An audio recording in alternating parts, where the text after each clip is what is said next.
My name is Sandra Hamill. In October 2014, I made a phone call to Queen's Park.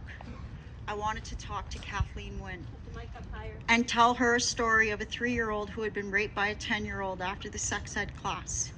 They told me it was absolutely laughable to think that anything like that would happen, that any 10-year-old would rape a child, let alone after their sex classes. We had a problem with the police. We asked why the child wasn't charged because he was 10 years old. She said that has nothing to do with us. If you have an issue, take it up with the Prime Minister. I told her that I would not only see her in Ottawa, but I would see her in the winter at her office. Again, she laughed. February 22nd, 2015, she does a press conference. Tells that woman from Ottawa, who happened to be me, I didn't have to come. There was going to be a big storm that day, she said.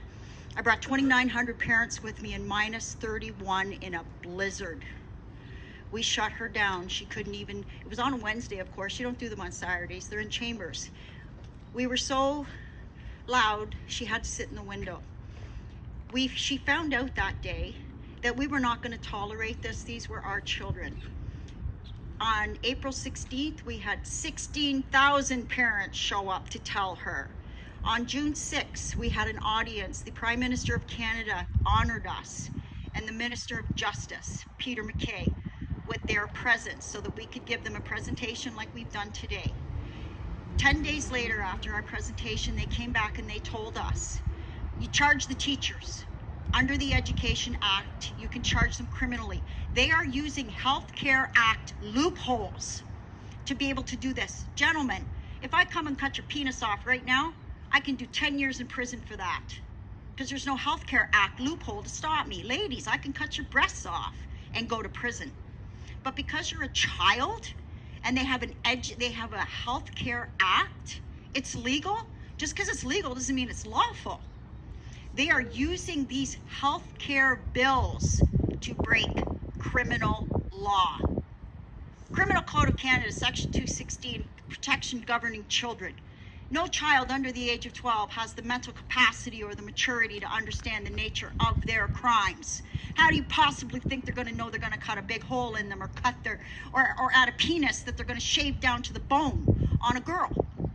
How do they understand this? They don't even know what they want for lunch, let alone what sex they want to be in. Like Brandy said, they can't vote, they can't do anything.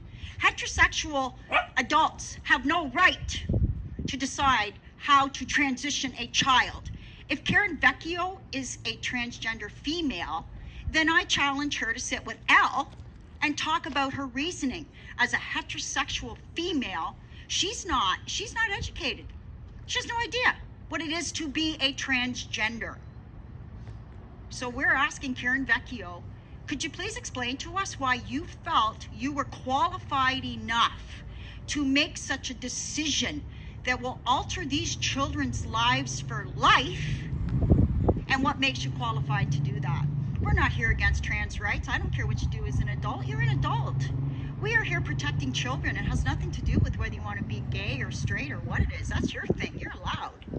But we're here to stop this. How dare you want to cut the breasts off my daughter? Like, you can't do it. It's not going to happen. I will fight you. And when children are 3 years old and 10-year-olds are raping them, let me tell you something. A 10-year-old didn't even understand what he did. That child sat there and cried his eyes out. The teacher taught him this. He didn't even know it was wrong. So what have we done? We have sexualized these kids, and then on top of it, we've turned them into predators. And that's the worst part. They're teaching 10-year-olds how to rape kids. It's wrong. Yeah. So today's question on the ad was very clear. Could you please come and tell us why you voted? She didn't even have the decency to do that because she's a coward. She can't face her people. She's supposed to be the champion for women. Well, what about the little girls? We all know what she's doing to women here. She's not protecting them. She has her own special people, but that's it.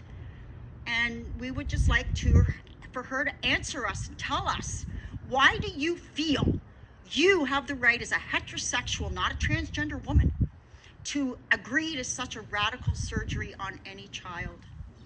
Maybe she'll show up at the next one, who knows, but I don't think she's got it in her. Anyway, thank you for coming. It was absolutely wonderful. We've been at this fight since October 2014. that sign is correct. Ben Levin raped his daughters, okay?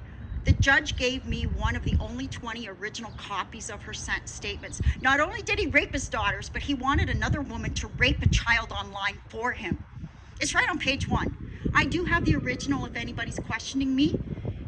And he did 3 years in Joyceville Penitentiary in general population. People said he didn't get justice. I can assure you he did. Absolutely. They forgot to put him in Warkworth. That was his big complaint. Warkworth is the diddler prison. They put him in a prison with men who commit crimes, but not that. So the Conservatives then took over the lead from the Liberals. And like was said, Doug Ford not only told us to shove it, all the parents that landslided him, promised Tanya Granick-Allen if she gave him her people to make him premier, he'd take it out. Nope, Dougie didn't do that. Dougie decided to also make it worse. So we are now fighting Conservatives on top of Liberals? This is insanity. Is it our job? Do they want their pensions? Is that what this is about? If you're not qualified to be an MP and take care of the people in your town because you're so busy trying to impress Justin, then you shouldn't be an MP. You shouldn't be one. You shouldn't be in it. You're supposed to be there for the people in your town, not for everybody else. That's not right. And when you start hurting children and you want to arrest parents for protecting children, there's something really wrong. So all of us, Karen Vecchio, we want to know why you voted the way you did. We're not telling people they're not allowed to change their kids. It's like me. My child, my choice. Same with them. Their child, their choice. But we want an answer. Has she yet given it to you? Nobody. Nobody. And we want it. We won't stop until we get it. We really want that answer. And maybe Karen should consider looking into a different occupation, because I personally don't think she's qualified to be an MP, and she should really resign. Thank you very much.